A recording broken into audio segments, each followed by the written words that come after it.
Good afternoon and welcome.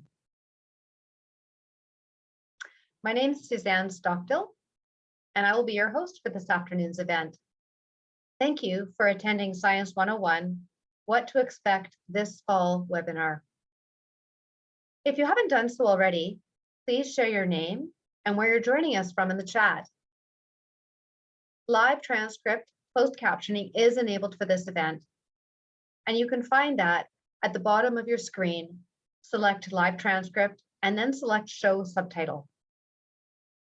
We would prefer that you ask your questions using the Q&A function at the bottom of your screen. You can submit your questions at any time, even while the speakers are presenting, and we will aim to answer all your questions during the Q&A portion of the event. To keep things streamlined, we will probably be amalgamating the similar questions to make sure that we're sort of being as efficient as possible with our time and your time. Simon Fraser University respectfully acknowledges the Musqueam, Squamish, Tsleil-Waututh, Katzie, Coquitlam, Kaikat, Kwantlen, Semiahmoo, and Tsawwassen peoples on whose unceded traditional territories our three campuses reside.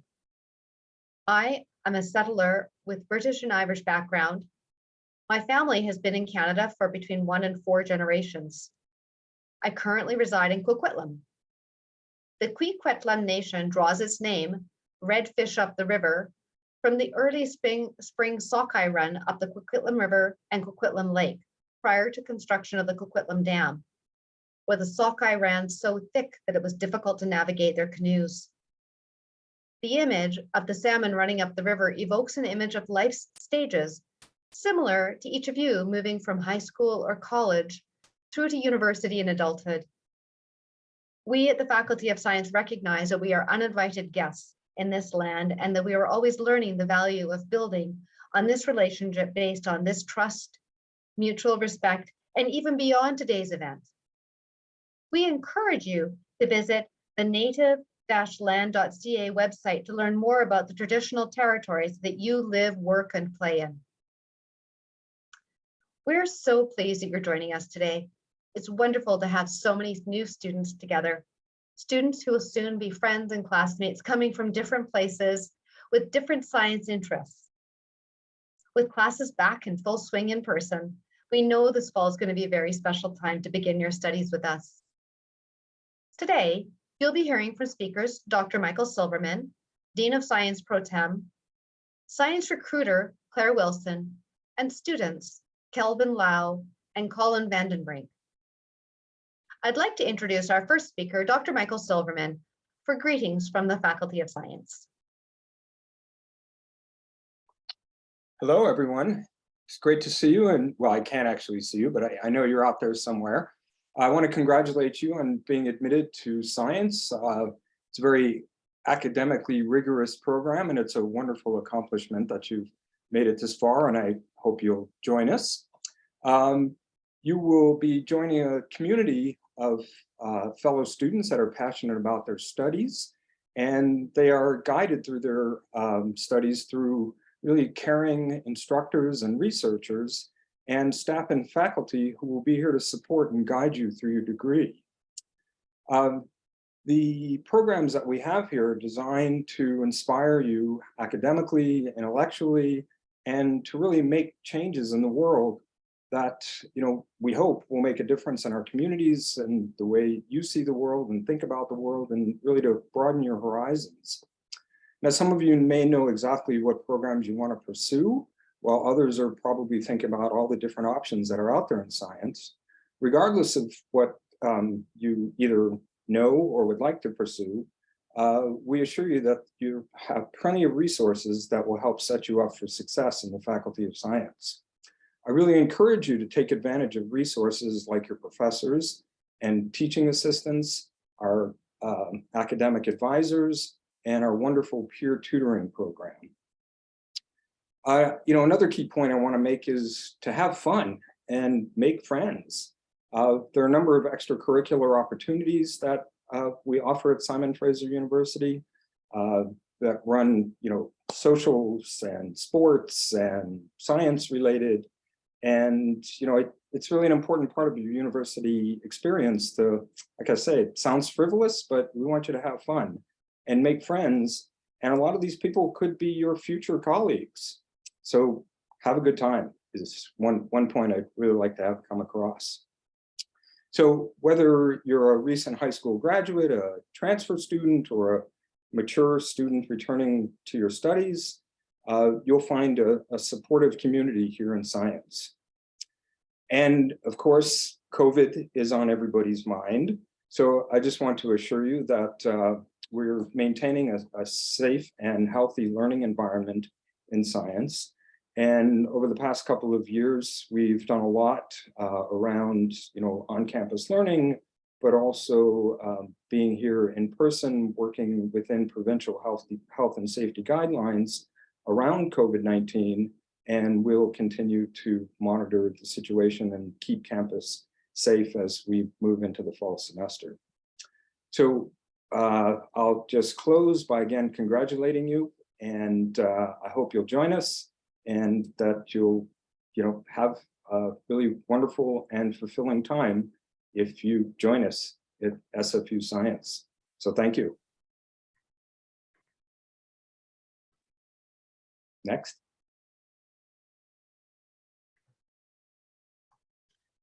Thank you, Michael. Now I would like to introduce Claire Wilson, our science recruiter. She's going to let you know more about Sci-Space and the services and supports that are available to you. Claire? Thank you, Suzanne.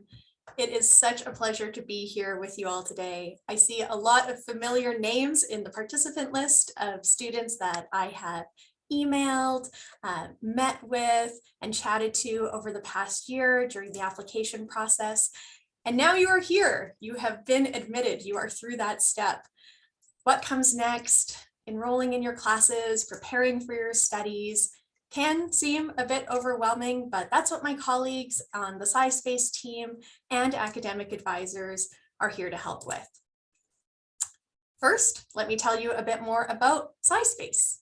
Sci-Space is both a physical place at the Burnaby campus, but it's also a resource hub for information and connecting with advisors and supporters, which can be accessed online anywhere. We are here to help you navigate your degree, to provide advice, resources, and supports.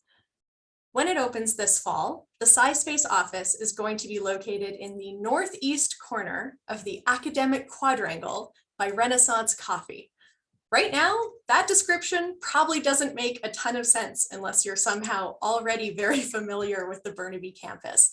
But as you get more acquainted with campus throughout your studies, it will. Also, Renaissance Coffee is my favorite coffee shop on campus, and I think it might become yours as well. You can come by Sci-Space for scheduled or drop-in advising to discuss everything from strategies for academic success to getting involved outside the classroom and any random questions you might have. Even without an appointment, come by to study, to meet with friends, or just to say hello. So the Sci-Space team has 4 members, and if we can just go to the next slide, please, and you'll see all of our beautiful faces. Thank you so much. You have already met me. I am one of the 4 on this team. Since I mostly work with applicants and incoming students, it's more often my colleagues that you'll be connecting with, but I love when students that I met during the application process stay in touch, so definitely come see me anytime. Maisie Morcera is our associate academic advisor, and she'll probably be the first smiling face that you see in Sci-Space. Maisie is the perfect person to see for general inquiries, like if you're interested in a joint major and don't know where to start, or you're wondering how elective courses work. That's exactly the kind of thing that Maisie can help with. Aidan Wicke is our student success coordinator. He is passionate about making sure that students are meeting their academic goals and really ensuring that they thrive in the Faculty of Science.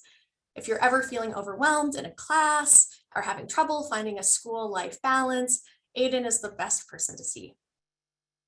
And we have Thomas Leichner, who is our student engagement coordinator. You've already heard Michael say how important it is to get involved outside the classroom, and Thomas is an excellent person to talk to about that. He supports peer mentorship and welcome programs, as well as science clubs and departmental student unions. Lastly, the Sci-Space will also be hosting other departments and offices like cooperative education, which is paid work experience, health and counseling, the Center for Accessible Learning, international services for students, and a lot more. So keep an eye out and definitely come visit us. We can just go to our next slide. Fantastic. So in addition to the Sci-Space team, there are also students and academic advisors who are here to help. I remember back in March and April of 2020, when everything was so uncertain, we had more current science students sign up to be volunteers, peer mentors, welcome leaders than in any other time, which I think really speaks to the wonderful community that we have. I want to highlight the Science Peer Mentorship Program, which is designed to support new students, both first years and transfer students, in their social, personal, and academic transition to the Faculty of Science. They are experienced and trained upper year, so that usually means third or fourth year students that act as peer mentors. They check in with their mentees frequently throughout their first term to help provide guidance and insight, answer their questions, connect them with resources and events and other opportunities. A little later this summer, you're also going to be invited to the HIVE program, HIVE being an acronym for Home for Interactive and Virtual Engagement. It's another great way to start connecting with your peers for the fall term. I know it is a total cliche, but the very first person I met at Welcome Day programming ended up becoming my best friend. So I am a little biased when I say this, but it really is an amazing way to get to know one another.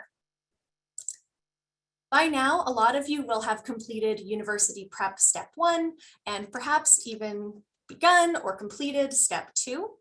For anyone who isn't familiar, University Prep is a free online course that helps prepare incoming students for their academic transition to SFU. It guides them step by step through what they need to know and what they need to do before enrolling in classes and then when their classes start. It's great foundational information. I really recommend completing steps 1 and 2 before drafting up your class schedule and starting to meet with academic advisors. Each department in the Faculty of Science has a dedicated academic advisor who is there to help students in each program. There is also an advisor for students at the Surrey campus, so some of you might have more than one academic advisor. Academic advisors are the best folks to talk to regarding your specific program. Many are going to be hosting their own advising sessions over the coming weeks leading up to course enrollment in July, which I highly recommend attending. Appointments can also be booked through AdvisorLink, which is a new service for all students meant to make booking an appointment with an advisor seamless.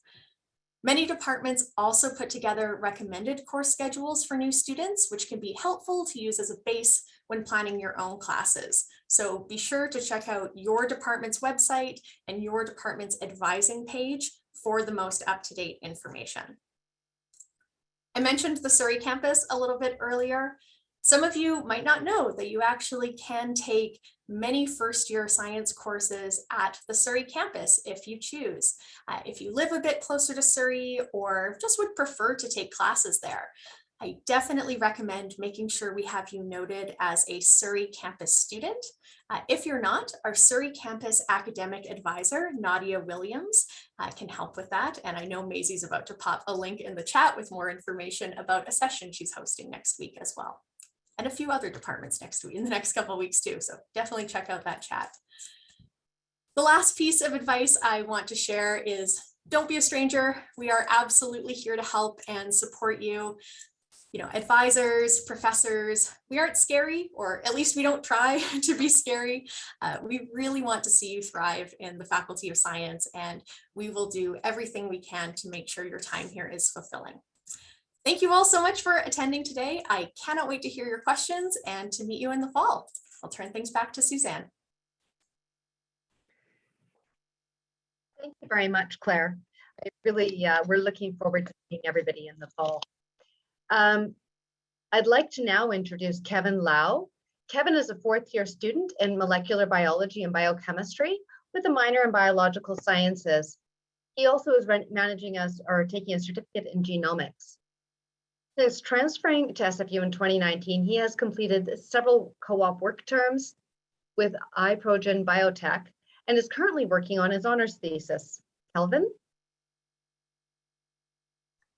Yes, thank you so much for the lovely introduction, Suzanne. I had some slides up here. Laura and Amanda. Yes, thank you so much. Yep, next slide, please. My name is Kelvin. Thank you for having me here. So yes, I did transfer to SFU in spring 2019, but just before that, I was a research assistant at Langara College. At this point, it became clear to me that I actually wanted to pursue a career in research, which is why I transferred to SFU, originally as a kinesiology major, but eventually switched over to MBB, mainly because I wanted to understand the biological processes and explain it using chemistry. So MBB was the major that I wanted to pursue. I'm also pursuing a minor in biology as well as a certificate in genomics to help me pursue my goals. Next slide, please. So yeah, shortly after transferring in summer 2019, I took on a pretty unique course called BISC 212 Biological Research. If you ever wanted to see what being a grad student is like in 4 weeks and carry out an original research project as well as present it and have a chance of publication, this is the course for you. Lately, I haven't seen it offered in the past years, but hopefully it's offered during your time at SFU. But I was also a Grease Lab volunteer where I helped out a graduate student in his research in the chemical communication of the Western black widow as well as the false widows. Next slide, please. So while volunteering at the lab and BISC 212 both provided me with a pretty rich research experience, I was able to use that experience to get my first 8-month co-op placement in spring 2020. The 8-month co-op placement turned into 16 months actually. It's pretty rare for them to extend it. But then right after, at the end of my 16-month co-op placement, the company ended up hiring me to be a part-time research technician where I work for them once or twice a week. So currently, I'm still working there, but I also gain a lot of research experience just by shadowing around them, as well as any advanced molecular biology techniques that I can use in my research career. Next slide, please. Oh yeah, I forgot about the warning. After my 60-month co-op placement, I went back to SFU to finally finish up the remainder of my upper division courses. So here I took on a directed research course called BISC 497W, Undergraduate Research Writing Intensive. And I returned to the Grease Lab to focus more on the chemical communication, but instead of the Western black widow, it's on the common candy striped spider. Next slide, please. After the directed research course with the Grease Lab, I went on to pursue my honors, and my honors is actually in stem cell reprogramming. The same company who hired me for co-op, I actually ended up doing my honors with them. So it's co-supervised by 2 full MBB faculty members. And here, I'm actually purifying a protein. So I was able to clone it and purify it, and I tagged it with the green fluorescent protein, GFP. As you see here, most things in science is usually colorless, but it's usually exciting when you can actually see color from something you're making. Next slide, please. Funny enough, actually, I ended up getting an NSERC USRA in between my honors thesis. MBB offers 2 options to complete your honors. You can either do it in 1 term or 2 terms. I decided to do mine in 2 terms because I really wanted to see the end result of my stem cell reprogramming thesis. But I got an NSERC USRA in the middle of it, so I ended up delaying my honors to this summer. So while I was doing my NSERC USRA, I was actually back at the Grease Lab again, but instead of spiders, I was working with bed bugs to help my graduate student understand the immune response in bed bugs. Apparently, the immune response is pretty good compared to ours. Next slide, please. And finally, we're actually now in summer 2022. For this year, I'm actually continuing my honors in stem cell reprogramming. So right here in this picture, you can actually see me spending like countless hours in the biological safety cabinet, as well as observing my stem cells. In this case, I'm working with bone marrow mesenchymal stem cells to generate neurons from them. There is a need to generate neurons, so this research is just a little bit important. Next slide, please. And actually, that's all my experience so far. Overall, I found it as a very rich experience. I'm actually ready to graduate next year spring. I just need to finish up my remaining upper division credits, and as well as for advice for my new incoming students, don't be afraid to take a lighter course load, mainly because SFU's tri-semester, you can always make up for it in the summer, and taking a lighter course load just lets you do more things, as well as extracurricular or volunteering in the lab. My second advice is actually, even if research isn't your end goal, taking advantage of those upper division directed research course can still expose you to very valuable molecular biology techniques that you can use, whether in your grad school goals or in your future careers. Thank you so much for listening.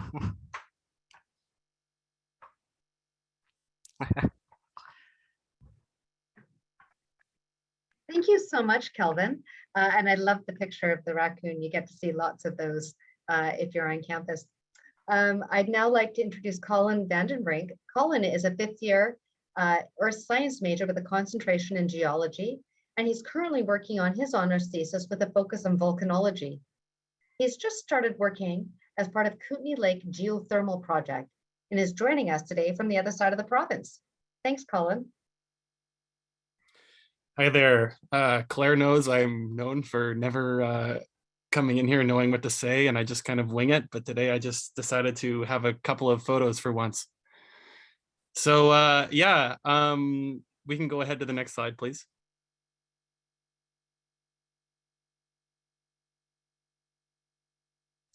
So when I finished high school, I really didn't know what I wanted to do. I was really burnt out. Can we go back, please? I didn't know what to do, so I decided to go to Douglas College, and I didn't quite know what I wanted to study, but I knew I wanted to study science. And so eventually I took an earth science class and I really loved it. So I was like, okay, this is kind of the direction I want to go. Next slide, please. Again, please.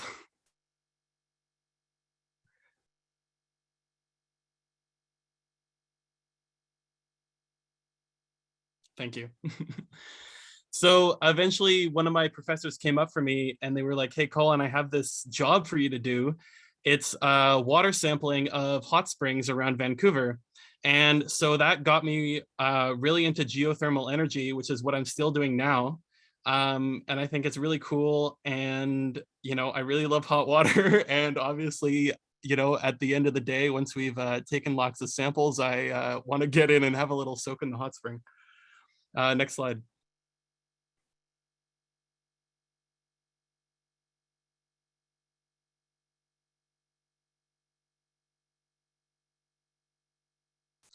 So eventually I transferred to SFU, and you know, the thing about earth sciences is that even going to the beach with your friends, you end up paying less attention to the water and more attention to the rocks on the other side of the beach.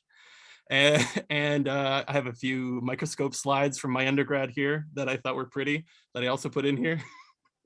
Next slide.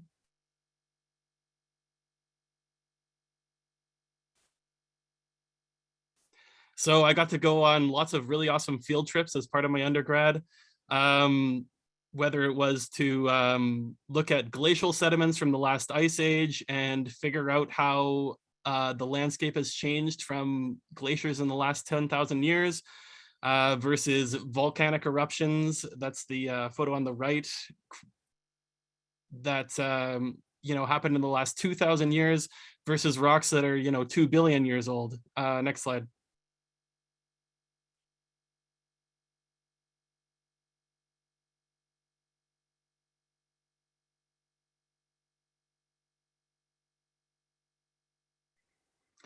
So this is from a 4-day field trip that I took all the way across the province from Banff all the way back to Vancouver.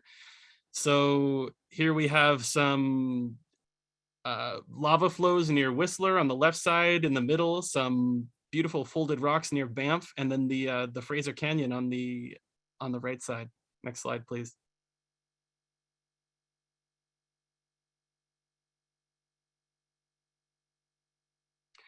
I also got to do a few field schools. So these are courses that span 2 or 3 weeks and you go somewhere.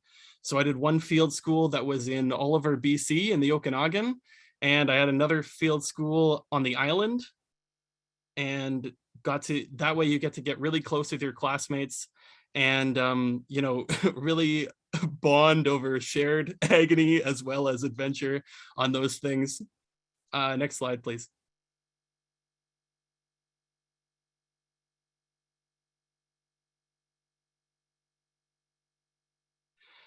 And last year I was able to get a research grant and was able to do a bunch of really awesome field work, both across the province as well as nearby in Vancouver. Particularly where I was doing a lot of work up near Pemberton, looking at landslide hazards. I was doing a lot of work in South Central BC, looking at faulting. And I got to do some helicopter stuff, which was pretty awesome. Next slide, please. Eventually, I decided I wanted to do an honors thesis as well. So I'm doing an honors thesis in on a volcano called Mount Meager, which is north of Pemberton. And basically getting a bunch of crystals out of the rocks there, mounting them in epoxy, and doing a bunch of chemistry on them is basically the gist of it. But it's been really awesome. I've got to meet a lot of cool people. I've got to meet a lot of cool industry people that I'm going to be able to talk to in the future if I'm ever looking for more work. And that's been really awesome for me. Next slide, please.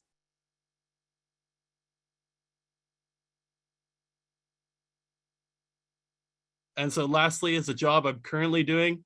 I don't have too many cool pictures yet because I just started it a few days ago, but basically I'm out here in the Kootenay region of BC looking for hot springs associated with major faulting in this area.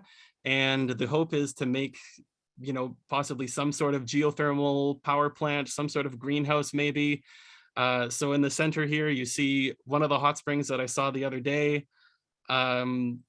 This older gentleman here was giving me a geology tour of the area so that I could go off on my own and know kind of what I was looking at. And he found a grizzly bear skull, which was pretty awesome. I was pretty jealous of that one. And yeah, next slide, please.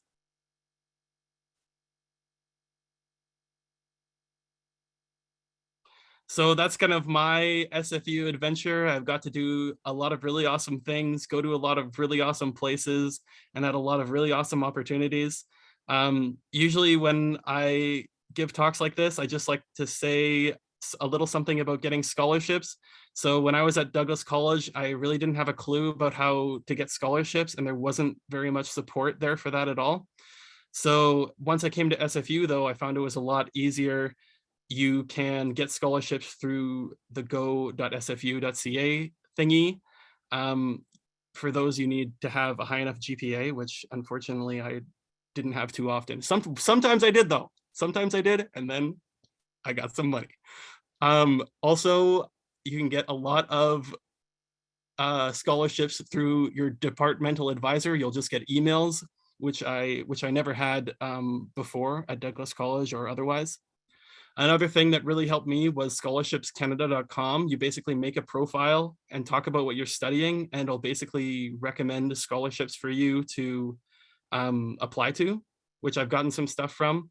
And also, maybe once you're in your second or third year, if you want to talk to a professor about maybe doing an NSERC grant and doing something like I did and becoming like a research assistant, that's something that you can do as well. So yeah, that's basically my story, and thanks so much, guys.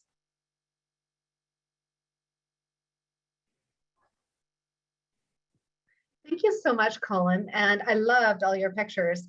I just wanted to point out both Colin and Kelvin have had an amazing opportunities for experiential hands-on learning while they've been here at SFU. And those are really opportunities that are available to all of our students. So I would encourage you to seek those out when you're here. So we've been receiving some questions, and if you have additional questions, please feel free to put them into the Q&A.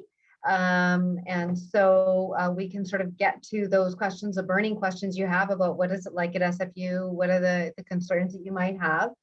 And if we can't get to all of the questions, then during the chat, during the Q&A section, we will definitely be responding in an email afterwards, and we will respond to them in that email. So just keep that in mind. So if you have any questions, please send them along. We would love to hear from you. So I think we're going to get everybody up on the screen at this point. And because I thought we might just, let's see. We start with a question of the first question: how do I learn more about restrictions and offerings in Surrey? And how do I change my main campus to Surrey? So I wonder if, Claire, you want to be able to answer that? Yeah, absolutely. So if a student has Surrey campus listed as their designated campus, that does mean that they can get priority enrollment at the Surrey campus. So you have access to enroll in those courses a little sooner than the general SFU population, although it's definitely worth saying that all SFU students are students of every campus. You can take any class at any campus. But if you're Surrey designated, it does mean that you have kind of first crack at getting into those classes. If you did not list the Surrey program when you applied, you absolutely can change it. And perhaps I'll ask Maisie to add this to the chat. If you contact Nadia Williams, who is the academic advisor for students in science at the Surrey campus, and her email address is science_advisor@sfu.ca. But I trust Maisie to pop that in the chat for me. If you connect with her, she will be a fantastic resource to make sure that you are listed as a Surrey campus student. We have quite a number of the first year science courses offered in Surrey, of course, in addition to Burnaby, where they are all offered as well, especially the kind of core ones. Calculus 1, introductory chemistry, introductory biology, introductory physics, those real core courses that almost all science students take are available at both campuses. Thank you, Claire. Another question is, when do course enrollments start? Definitely answered that one too, and I'm sure it's top of mind for our students as it is coming up soon.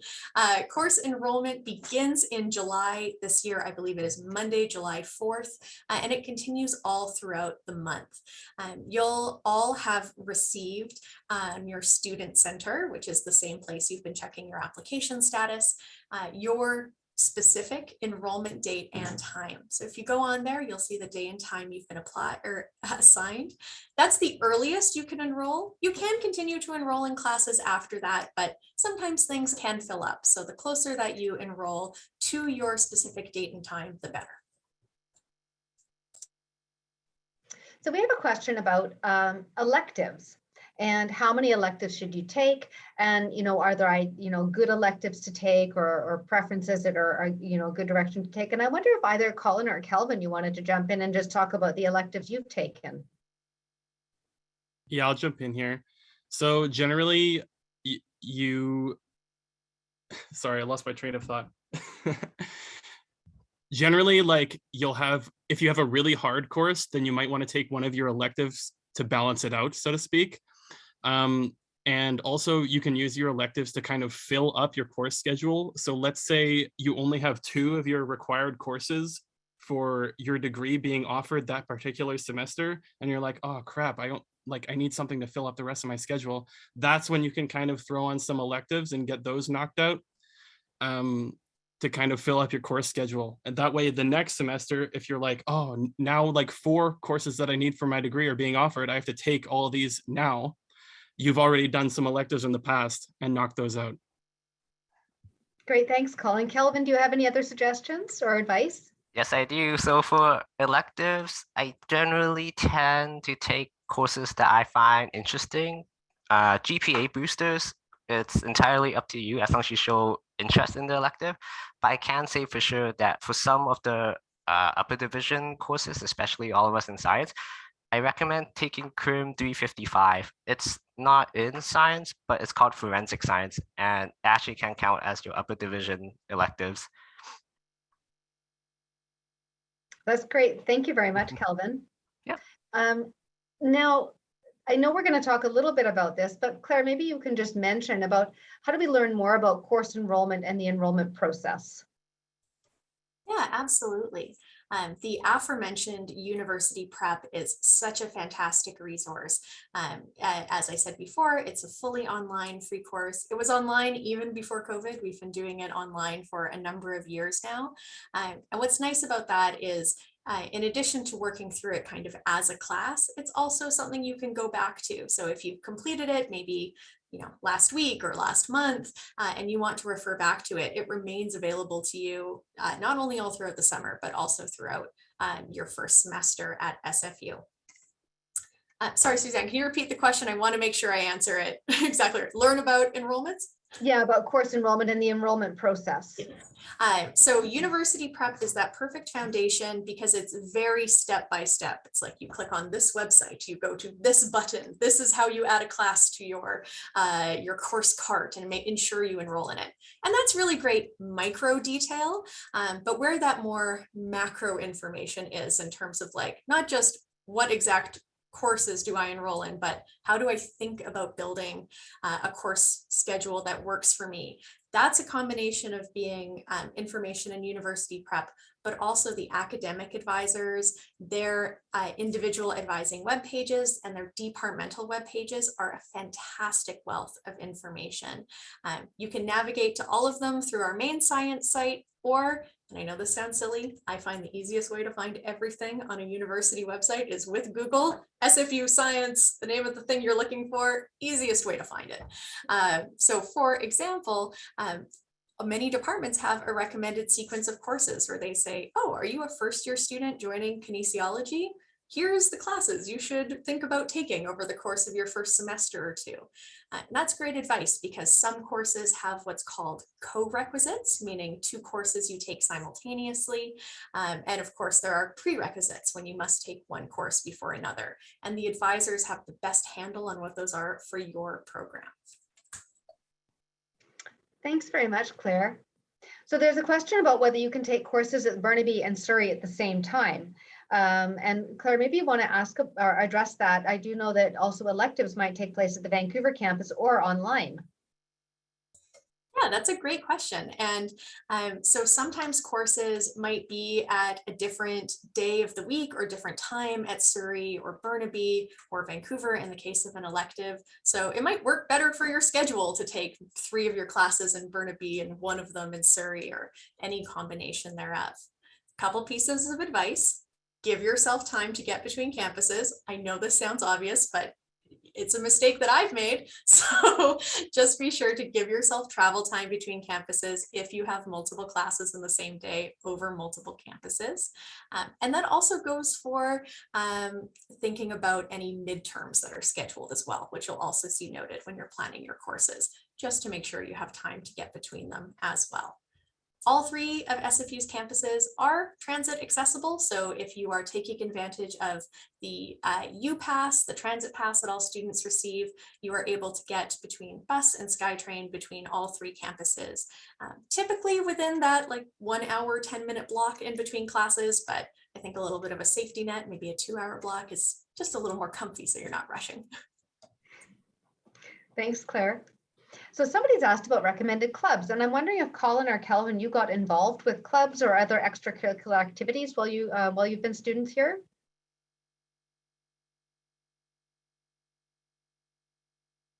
Kelvin, you look like you're gonna take mute. Yeah. Actually, I was waiting for Colin to go first, but I can go first. In terms of clubs and extracurricular, I'd say the student union, especially the MBBS SU, holds pretty good events where you can study together or just get free food. And in terms of the other activities on campus, rock climbing, the rock climbing club is pretty good too. I actually really enjoyed my time there before the pandemic kind of shut it down, but they're reopening right now, as well as the grappling club. That one was short-lived. I showed up for 2 weeks and then they got shut down too. But SFU offers pretty cool activities on campus, I'll say that. Great, thanks, Yeah, I Kelvin. was really into the clubs in my time at Douglas College, but like Kelvin, once I got to SFU, I was much more involved in just like my student union for my department. And my department was really small, so I was able to really easily make friends in it. And that was basically the source of my social experience at SFU too. That's great. Thanks very much. Now, Colin, I know, and actually Kelvin, you've both worked a lot with faculty members, and a question's come up about working with researchers, with faculty in terms of research projects, and how you've gone about to do that. How do you get involved in the research labs? I can answer that. So how I got involved in research is I actually started volunteering for the Grease Lab. The first volunteering duties I did was to just feed the black widows. And then eventually the graduate student just gave me more and more work. And then eventually I'm collecting data for him. So there is a chance for publication and co-authorship. As well as for my honors, you most likely have to reach out to the professor as they usually have the thesis in mind and the project that you'll carry out for them. It's usually feasible in 4 months, but sometimes research doesn't work like that and it will take beyond 4 months. So overall, you just have to ask them, email them and see if they have a project that you can work on. Oh, that's a great idea. Colin, have you had a similar experience? Yeah, I was just in the middle of typing a lengthy response to this. Yeah, basically you just go to a professor who you think is doing cool stuff and be like, hey, can I work with you? Or hey, can I apply for an insert grant with you? And you might go to a few different professors and talk to each of them just to see which one has the coolest thing going on that you're most interested in. And then you can pick from there. And typically this is something you do, maybe in your second or third year, not necessarily in your first year. Okay, that's really good advice. And you can also take the time in your early years finding out about the different kinds of research the faculty are doing, get some skills. Yeah, that's a great idea. So Clara, maybe you can help with the next question, which is what is the recommended course load? Because Kelvin mentioned a lighter course load. And so what does that mean? Yeah, that's a great question. So something that is not always as clear to students, especially if they're coming directly from high school, is there's the number of classes you take and the number of credits that you are in. Most courses at SFU are 3 or 4 credits. That is not a hard and fast rule. There's 1s, there's 2s, there's 5s, there's 6s, but the vast majority of the courses you're going to experience are 3 credits or 4 credits. So when we talk about what's a full-time course load, the university defines full-time as being enrolled in at least 9 credits, which is about 3 classes. However, I would say for most students, 3, 4, or 5 classes is a bit more typical if you're a full-time student. Some things that might impact how many courses you take would be, in addition to knowing yourself and knowing your own comfort level, if you have a job that you work at and how much of your week that takes, if you have volunteer commitments, family commitments, any other regularly scheduled things that you should be accounting for.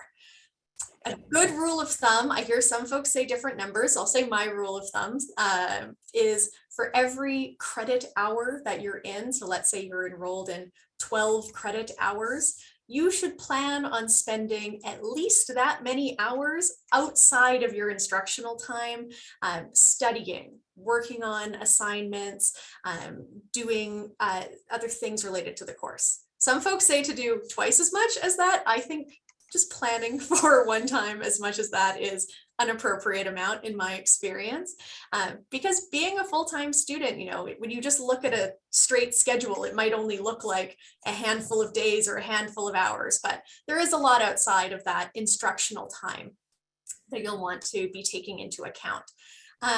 I believe it was Colin that mentioned the trimester system as well. So SFU does a full summer term. Right now, a great number of our students who take classes all summer are in the midst of midterms because it's the middle of the summer term. And that is an option as well, especially if later in a student's degree, they're thinking about doing co-op work experience, being able to balance when they're in school is good. So to circle that all back to how many courses should you take? I think it is a good idea to, once you've considered all those things I mentioned, your other commitments, your workload, if you're intending to go to school full time for your first semester, I think 4 is kind of like a Goldilocks number. 5 is a little intense for your first semester. 3 is, definitely for some students, the exact right amount of courses, but for others, perhaps on the light side. And we always say, you learn how to learn in university. A lot of students start out taking 3 or 4 classes a semester. And then as they get more acquainted with post-secondary and get a bit more used to the environment and the pace, they end up taking more courses throughout their degree. Great, thanks very much, Claire. I'd like to circle back to the question about research. So Dr. Michael Silverman has joined us again, and he's a faculty member in the Department of Biological Sciences. And Michael, do you want to chime into having student volunteers in your lab? Yeah, sure. Can you hear me? Am I? Yeah. Okay. Well, I wanted to reiterate what Colin and Kelvin said in that don't be shy. You're going to have to approach faculty members and ask them. So there are a number of ways that you can find out about the types of research that people do. In some cases, professors might mention in your classes that what kind of work they do. You can look at their web pages. But I'll admit that all the departments are not quite that organized when it comes to faculty members looking for students, which goes back to my point about asking and not being shy. So I would urge you to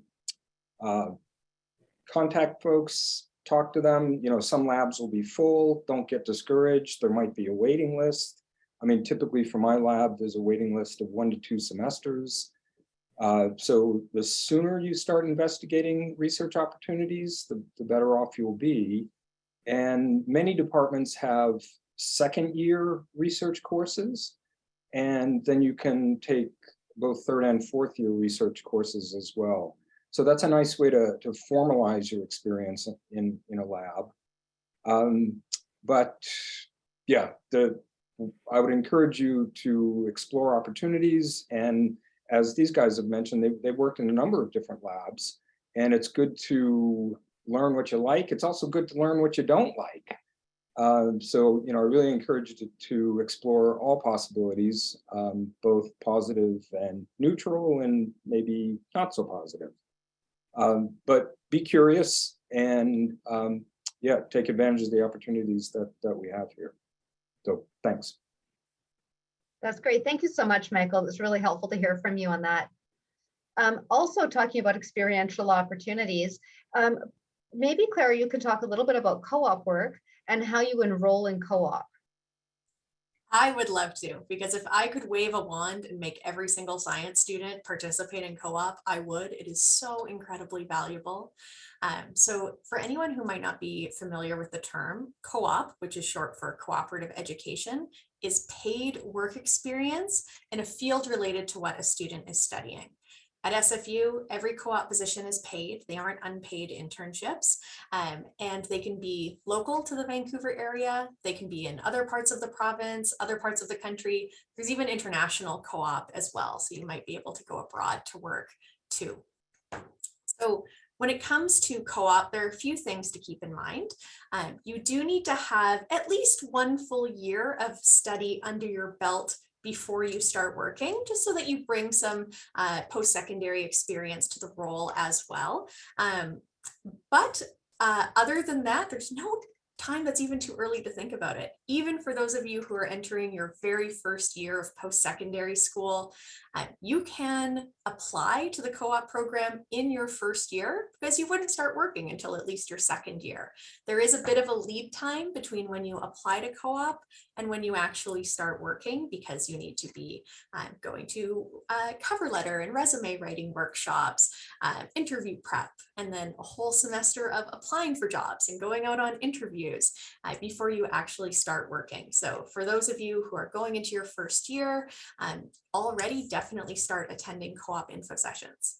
For any of you who are coming in as transfer students, I know the co-op office always says that, so this will reiterate it here. If you're coming in as a transfer student, especially if you're close to that kind of 60 credit sort of higher end of transfer credits, join co-op immediately, sign up right away, because they do ask students to join before they've completed 90 credits. That's about 3/4 of a degree. So if you're transferring in with closer to 60, you'll want to start thinking about co-op right away.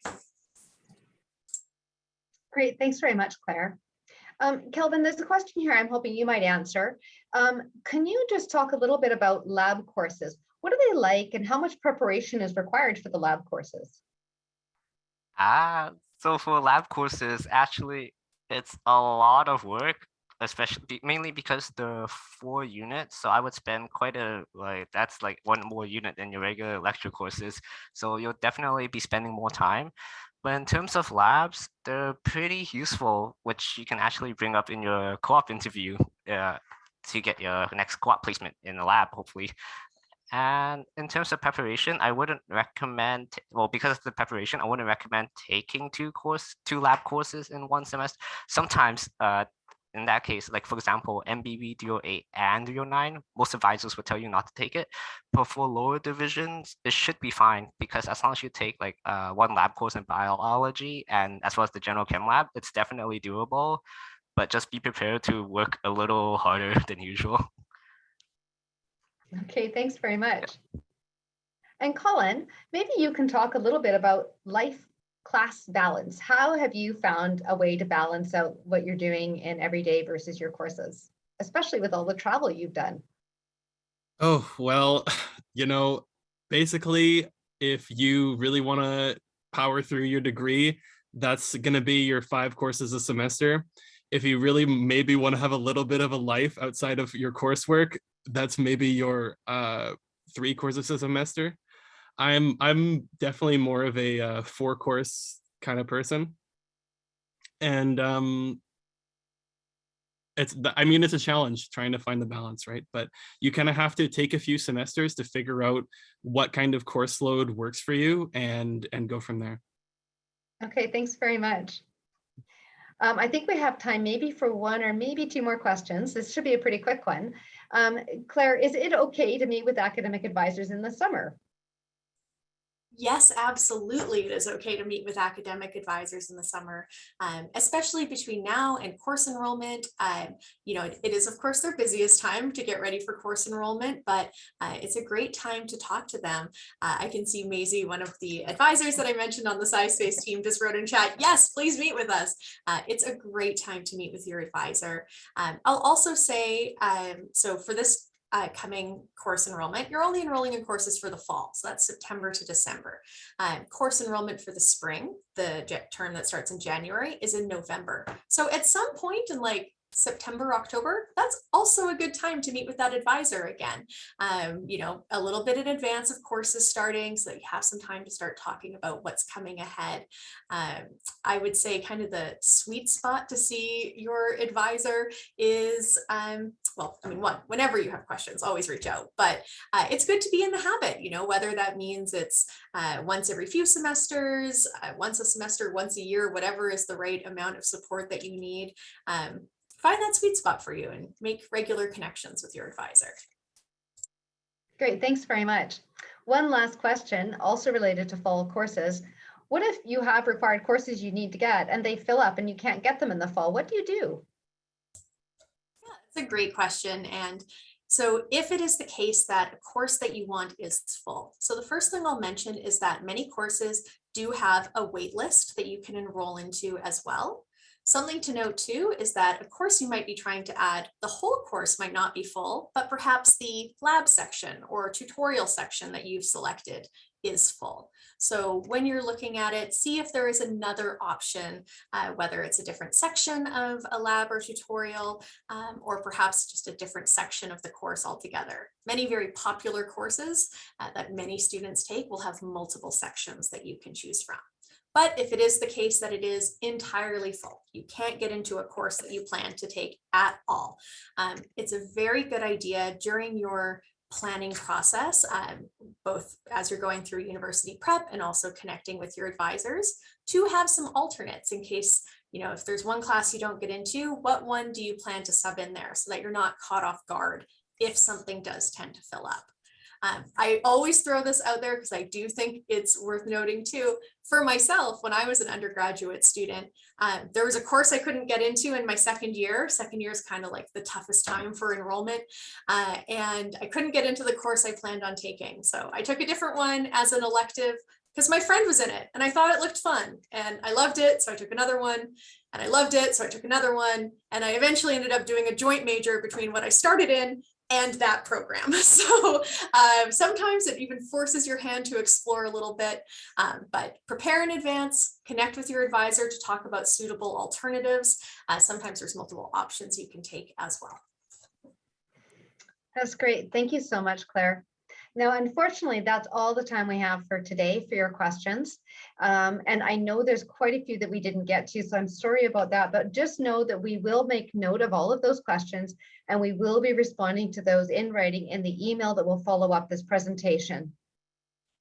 So I just want to talk about important next steps, and you've heard some of this already, but just as a reminder, class enrollment begins on July the 4th and continues throughout the month. We highly recommend you enroll in your classes as soon as you have your assigned date and time.